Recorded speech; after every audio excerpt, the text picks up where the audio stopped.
So we're gonna start off by talking about Kyrie Irving and the Brooklyn Nets because the big thing that we're been talking about lately has been the vaccine. Unvaccinated versus vaccinated people.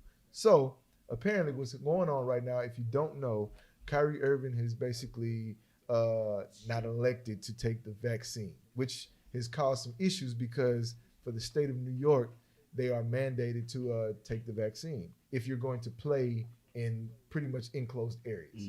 So that means that beforehand, before I found out today, he could not practice with the team, nor could he play home games. Now I'm aware that he can actually practice with the team because it is a privately owned business facility that they're calling it right now, which is giving him the opportunities to practice, but he still can't play home games. So what I want to do right now is I want to get y'all take on not only the vaccine, but what do you think about Kyrie Irving and what position he's put the Brooklyn Nets in right now? I want to know, has that facility always been there? Or is this like a loophole to get Kyrie to get to practice where he don't have to be vaccinated? I don't think it's Because a loophole. Even if he practicing, he still can't play. The facility been around. It had to been around, but my thing. But I've never heard it in like Brooklyn, like practicing. The thing is, they not going. I could be wrong. The thing is, if you're an owner, you're not going to just keep on catering to the guy. But that's what you're doing if you get in another facility where he can practice. Well, that's catering. I don't think they got another facility. I think this is the same facility. It's just they tweak the little rules for practice for now. It's still catering. That's for now. It's still catering. But when you tweaking the rule, you finding a loophole to make it work for you. Wayne, I'm not disagreeing with you, but listen, Wayne, check this out, Wayne. I don't think the owner's gonna keep playing Russian roulette with Kyrie. I mean, it's really no point. You saying they gonna cut him? They gonna trade him? What choice is you gonna have? You gonna play him 50% of the time? Maybe maybe he'll have longevity for the playoffs. No, I think Kyrie gonna give in and get vaccinated. I think so too.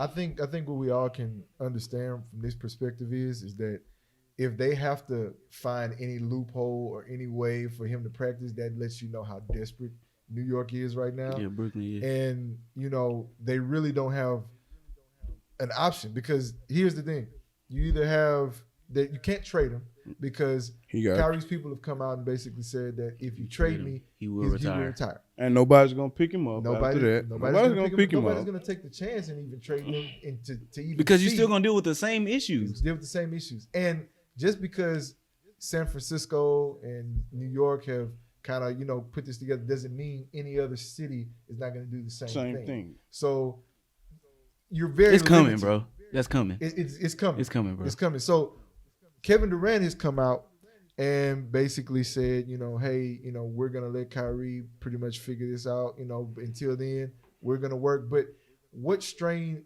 does that possibly put on Kevin Durant and Kyrie's relationship? Because Kyrie basically, went to Brooklyn Kevin Durant wanted him there and vice versa. They put a lot on it because Kevin done went to back with him twice. They twice trade him.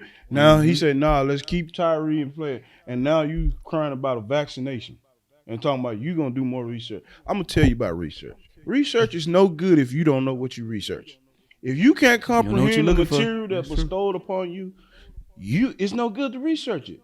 A lot of people say, I'm going to research something, but obviously they can't look at the content and describe what's going on because it's not A and B. We talking about medical field stuff. And a lot of it get twisted because you have these conspiracy theories who just wants to just randomly, everybody's going to die. Somebody's got to kill the earth. George Soros and Bill Gates going to kill us all. For what? I don't know why. But they're going to kill us all. They're going to kill us all. This one nation, Some of this it plays into that too. Now, you grown. You can do what you want to do. You're in a free country. You're in a free country. But it's going to be consequences. It's going to be consequences. If you ain't a big boy, take your consequences. I'll say this, and we'll move on.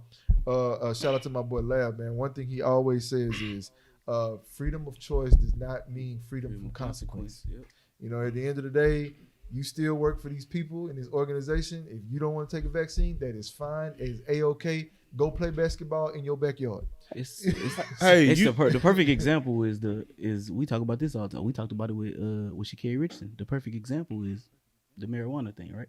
Yeah. So we have states that have legalized it, right? Right. But it's still a mandate in the NFL it's still a mandate, and I think most leagues. No, not most leagues. Most professional leagues. MLB don't have it no more, and I think the NBA don't have it no more. But in the NFL, you still can't test hot, right? You know. So, but there are guys that you got to think about teams that play in California, right? Think about teams that play in was it Washington. Think about teams that play in Colorado, Denver. You know, you got Denver, you got the Chargers, you got all them teams. A bunch of states are opening up, but that don't mean that. But I'm saying, my point is, think about all those teams that they're playing in the state where it's legal, but you playing in the league where they saying you can't do it. This is just like the mandate on you playing in a state where they saying you have to be vaccinated, and you playing on a team that's saying, hey, we in this state, bro. You need to follow the rules, like. We can't just break the rules for one player. Yeah, just because I understand. Like, if you want to do this, you gotta understand it come with consequences. You gotta understand this may cost your job. Yeah, Is it worth your job? It's no different than truck drivers with mandates where you can't drink, you can't smoke weed. With 100,000 pounds going down the road. I think you need to be sober. But I'm saying, it is cool, you know, if your morals are more than, you know, mean more to you than the job. I mean, if you want to stand on that, that's what cool. morals come in with a vaccination though? Like, tell me, man. Listen. Like, I'm just asking. Like, if you want to get technical, morals don't have nothing to do with a vaccination. If you want to, I could be ignorant. I mean, because it's not. You can be wrong, no? Because I mean, somebody can help me see it another way. Listen, so if somebody can I'm gonna put it to you like this. I don't mean I have to agree though. Well, I'm gonna put it to you like this: if you under the age of 50. In America, and you ain't been in America, you've been vaccinated since the time you was a baby, all the way up to you was 12. So now it's a big difference because you getting to the camera. Don't speak to me. Because you're getting a vaccination shot for some ill disease that just pops on the radar that would just start randomly spread. I think it only matters in some facet for people who are using it for religious purposes. But the thing about that is that at the end of the day, you still work for this particular organization. Right. And regardless of your religious purposes, you still have to follow those specific guidelines that they give. So, again, put a bow on it.